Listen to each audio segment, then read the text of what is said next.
Sejam bem-vindos ao canal El Mendonça. Neste vídeo faremos a exposição A Reforma Católica, o Novo Mundo e a Remodelação Protestante.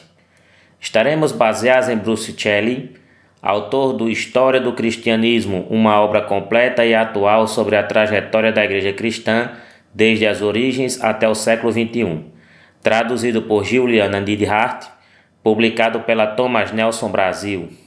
A reação católica em relação aos intentos luteranos e reformados no continente foi um pouco demorada.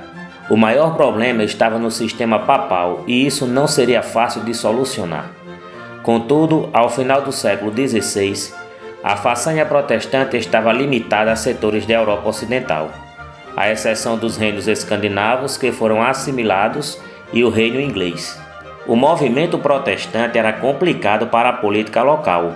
Ocasionava guerras e proliferação de seitas, muitas das quais perigosas por ameaçar novas guerras ou formação de guetos. Os reinos nacionais temiam essa bagunça, e os ingleses, ao final da dinastia Tudor, estavam oferecendo meios para deportar os protestantes afeitos à formação de comunidades apátridas. Focado no problema espiritual, o catolicismo não mexia no sistema político papal. O corpus jurídico papal seria útil aos reis, que decidiam pela unidade nacional e evitavam querelas com líderes religiosos heterodoxos. A solução seria redesenhar o currículo dos seminários e investir no fortalecimento absolutista dos reis, para que houvesse uma aliança político-religiosa, o que asseguraria uma afirmação nacional nas novas terras que estavam sendo exploradas naquele período de expansão marítima. Consideremos o heroísmo de personagens que foram influentes na retenção do protestantismo no plano espiritual. Inácio de Loyola, fundador da Companhia de Jesus, Teresa d'Ávila, intelectuais do Clube do Oratório, a exemplo de Jacó Sadoleto, que interveio nos cantões suíços, dentre outros. O problema seria mesmo o sistema papal. O Concílio de Constança, de 1414, e o Concílio de Basileia, de 1437, foram ameaçadores para o poder político papal, pois desafiavam a autoridade monárquica papista em meio a escândalos de corrupção e imoralidades públicas. Durante a confusão causada por Lutero em 1526, o Papa Clemente VII tenta derrubar Carlos V do Sacro Império, que estava lutando a favor da Igreja contra os príncipes protestantes, que por sua vez estavam espoliando os bens da Igreja.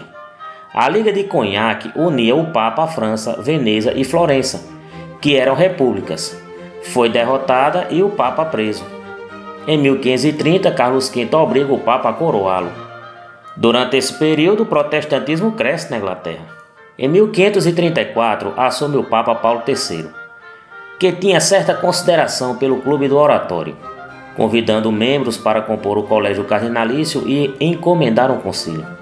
Em 1537 foi apresentado um relatório que expõe os problemas que seriam debatidos nesse concílio: simonia, ou seja, compra de cargos eclesiásticos, abuso de indulgências, ilegalidades cometidas por bispos e a prostituição em Roma. O concílio foi possível em 1545, sendo dividido em 3 sessões: 1545 a 1547, 1551 a 1552, este com boa participação protestante, e a última de 1562 a 1563. O Concílio de Trento não aceitou as disposições básicas do protestantismo, somente a fé e somente a Bíblia. Foi criado o Index, Livros Proibidos, e deu atenção à Companhia de Jesus, que seria a ponta de lança para o evangelismo católico no Novo Mundo e no Oriente, com destaque para Francisco Xavier, jesuíta que cruzou o Oriente da Índia ao Japão. A lida com os índios americanos também foi típica entre as missões jesuíticas. A expansão comercial portuguesa e espanhola deu vazão aos interesses de combate pela fé, especialmente pelos jesuítas. Os portugueses contornaram a África em 1495, se fixando no porto de Malabar. Tiveram acesso a especiarias indianas, chinesas e árabes. Em 1516, os portugueses montaram bases na China e em 1543 no Japão. Na América, os espanhóis exploraram o norte e o sul, estabelecendo colônias de povoamento e interação com indígenas. A façanha também foi realizada pelos portugueses ao sul. A forma de evangelização entre os índios não era completa, Muito ficou de sincretismo. No Oriente, a missão portuguesa era bem mais difícil, pois tinha que lidar com noções milenares, a exemplo do hinduísmo, que eram desconhecidas pelos padres. No âmbito protestante, o puritanismo foi um movimento de perfil colonizador. Originários da Inglaterra se sentiam separados da, abre aspas, religião tradicional, fecha as aspas, e causaram problemas com os governantes, seja no período elizabetano, seja sob os Stuart e até na República Puritana de Oliver Cromwell. A principal característica social dos puritanos era o senso democrático. Eles tinham convicções que estavam sujeitas a um denominador comum entre os pares da mesma comunidade, o que era insuportável para os monarcas. Os puritanos eram uma nomenclatura genérica. Eram vários grupos de pessoas que tinham interpretações variadas de textos bíblicos. E para se confortarem em uma comunidade alinhada a estas interpretações, costumavam reivindicar liberdade para as suas práticas. Os puritanos migraram em boa parte para a América do Norte, nas colônias inglesas, e outros que ficaram decidiram partir para a Guerra Civil. O líder militar dos puritanos, Oliver Cromwell, costumava partir para o campo de batalha entoando hinos com os seus soldados. Em 1649, o rei Carlos II foi executado. Em 1653, Cromwell se tornou um ditador militar. O povo decide pela monarquia novamente em 1660, não suportando a ditadura chamada puritana. Na Nova Inglaterra, havia uma certa liberdade religiosa para que houvesse uma convivência pacífica entre os pioneiros. Naturalmente, territórios foram sendo habitados por credos em comum. Por exemplo, os católicos foram fixados em Maryland, os Quakers em Pensilvânia, os calvinistas holandeses em Nova York.